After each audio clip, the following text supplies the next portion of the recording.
Bonjour tout le monde. On parle beaucoup de contrôle coercitif dans le cas de féminicide. Mais le contrôle coercitif fait partie d'un mécanisme beaucoup plus large de violence conjugale. C'est le cycle infernal de violence conjugale. D'abord, les violences psychologiques, verbales, dénigrement. T'es bête, t'es nul, t'es bonne à rien. Les conflits qu'on ne peut pas gérer. La peur chez la victime, la boule au ventre.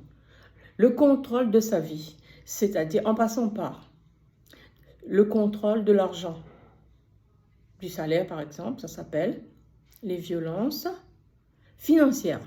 Et il y a aussi le contrôle des papiers d'identité, ça s'appelle les violences administratives. Petit à petit, ce contrôle coercitif, ces violences psychologiques vont déboucher sur des violences physiques et sexuelles, les coups, les viols.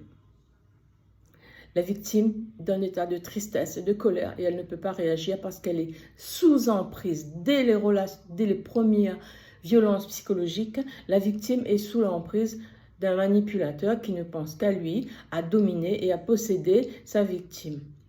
Ensuite, viendra la période de culpabilisation. Tu comprends?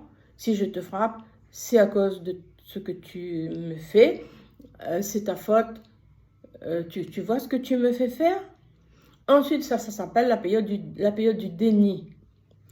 Et puis viendra la période de rémission. Comme quoi, finalement, tu sais, c'est ma faute à moi, je t'aime, je ne sais pas comment te le dire, pardonne-moi, je ne recommencerai plus. Ça, c'est le cas classique.